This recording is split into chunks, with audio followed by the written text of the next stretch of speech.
हा कसला विद्रोह आहे? हा विद्रोह आहे कारण ज्यांना संविधानाची भाषा समजत नाही त्यांना त्यांच्याच भाषेत उत्तर देणारी आम्ही माणसं आहोत. ज्या गावच्या बाबळी त्याच गावच्या बोरी. जरांगे पाटलांच्या पावलावर पाऊल तुमचं पण म्हणायचं आहे महाराष्ट्रामध्ये. अरे ऐकणारच नसतील तर करायचं काय? एकच पर्व वाईट चालू आहे महाराज. काय स्थानिक आमदार नाही त्यांच्या बापाला आम्ही इशारा देऊन आलोय बारामतीत. आमची मतं जर जागी झाली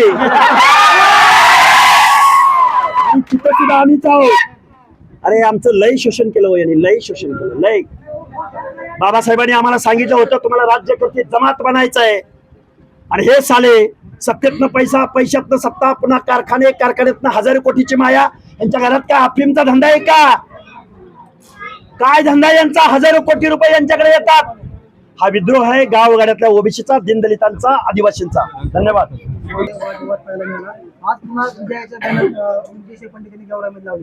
त्याला एकच सांगणे, तुला आम्ही मतदान दिलं, तू आमदार झाला म्हणून तू आमच्या कानात उदक सोडलं का? तर तू 3-3.5 लाख लोकांचा केअरटेकर म्हणजे प्रतिनिधी होतास. अरे लाज वाटायला पाहिजे होती तुला. आमच्या ओबीसीच्या आरक्षणाबद्दल एकही शब्द न बोलता तू बेकायदा मागणीला पाठिंबा दिला.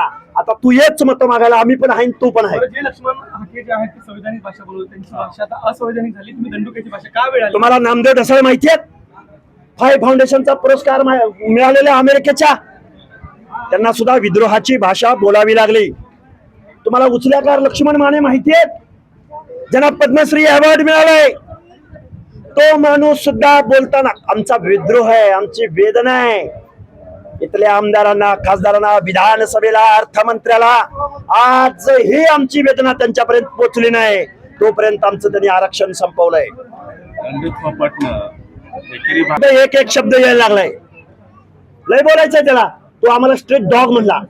धनगर समाजाच्या मेंढपाळाच्या एका पोराला कुत्र्याची उपमा देणारा हा हरामखोर आमदार. अरे तुला मत किती दिली आम्ही? कोण आमदार आहेत नाव सांगा. अरे तो काय विजय पंडित. आता आमचा विद्रोह आहे. अरे बाद झालं तुमचं आता नाव घेणं, तुमच्या समोर हुजरेगिरी करणं. अरे साल्यानो, आमच्या मतावर तुम्ही आमचं आरक्षण घालवलं. आता आम्ही शिव्या नव, आमच्या जर शिव्या चालू झाल्या तर तुमच्या त्या 28.5 किलो त्या बांडगुळाला सांगा. आमच्या जर शिव्या चालू झाल्या ना, अंगावर कपडे राहणार नाहीत तुमच्या. हा विद्रोह आहे. आणि कायदा आणि सुव्यवस्था पाळायचा मुख्यमंत्र्यांनी. आता आमचा काय राग आहे आणि आमचं काय आता तांडव आहे हे आता तुम्हाला दिसेल.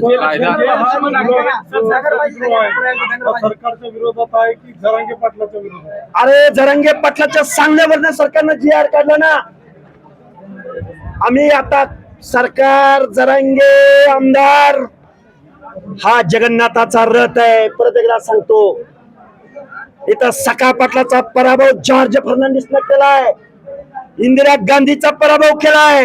एकदा जर बहुजन एकवटला माझ्या फुले शाहू आंबेडकरांच्या महाराष्ट्रातला, तर तुमचं पडता भोई थोडी नाही केले तर नाव नाव नाव लावणार नाही. नाव या ओबीसी आरक्षण बसावं. मात्र दुसरीकडे जर बघितलं, पंकजा मुंडे असतील, छगन भुजबळ असतील, इतर नेते दिसत नाहीत. हाकेंनी पुढाकार घ्यावा असा आता हे सगळे बोलतील, योग्य वेळी बोलतील, योग्य ठिकाणी बोलतील. आणि असू दे ना, कायद्याच्या सभागृहात ते बोलतील, मंत्रिमंडळाच्या कॅबिनेट मध्ये ते बोलतील. अरे रस्त्याची लढाई लढायला आम्ही तयार आहोत ना.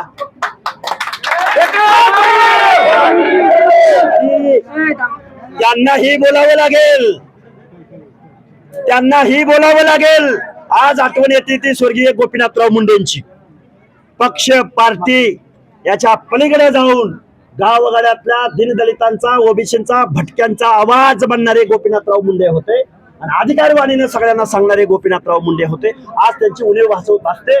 माननीय छगनरावजी भुजबळ बोलतायत, पण त्यांना ट्रोल करायचा प्रयत्न करतोय. पण गावगाड्यातले आम्ही पोरं सगळी तयार आहोत. आमचं नेतृत्व जपू, आमचा हक्काधिकार जपू, रस्त्यावरची लढाई आणि न्यायालयातली लढाई मोठ्या ताकदीने लढू.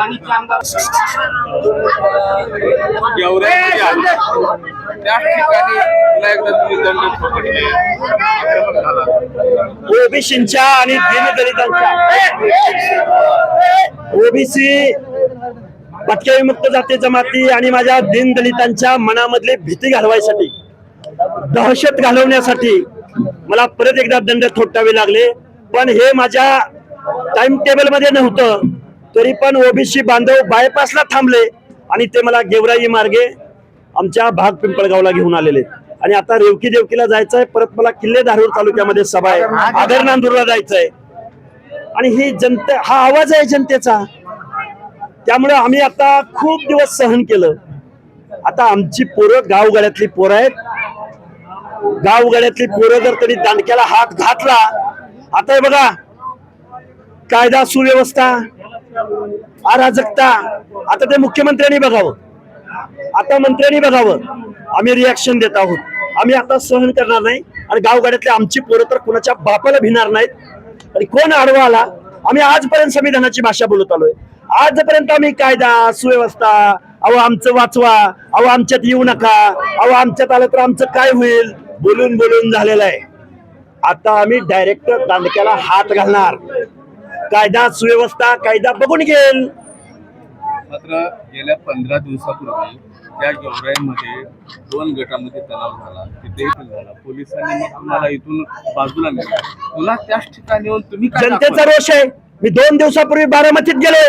बारामतीतल्या चौकात ज्या शरद पवारांनी, सुप्रिया सुळेंनी, रोहित पवारांनी, अजितदादा पवारांच्या ह्या आमदारांनी ज्या मनोज जरांगेचा बागलबुवा महाराष्ट्राच्या मानगुटीवर बसवला, ओबीसीचं आरक्षण संपवलं, त्या बारामतीत दंड थोपटलेत. गेवराई फिवराई सोडा, महाराष्ट्रातला ओबीसी जागा झालाय.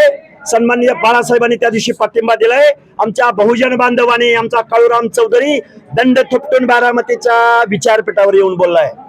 त्यामुळे आम्ही एकटे आहोत. ओबीसीला कळत नाही, ओबीसी एकत्र येत नाहीत, ओबीसी जाती जातीत भांडण आहे, डोक्यातनं काढून टाका. सगळीकडे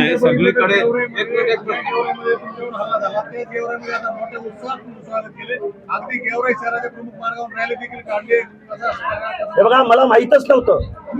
मी खूप जबाबदारीने मंदिरामध्ये सांगतो, मला जायचं होतं आदर नांदूर धारूर तालुक्यातल्या गोगलवाडीला जायचं होतं.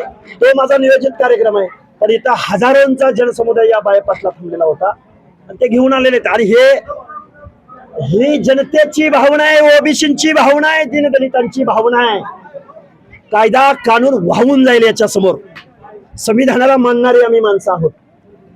ज्या देवाधिकांना जमला नाही तो न्याय आम्हाला बाबासाहेबांनी दिलेला होता. आणि तो न्याय स्वतःला क्षत्रिय म्हणणाऱ्या, जात वर्चस्वाची भाषा बोलणाऱ्या माणसांनी तो आमचा न्याय, आमचं ताट, आमच्या अनाथ माती घालवण्याचं काम केलंय. त्यांना आम्ही जशास तसं उत्तर देणार. राज्याच्या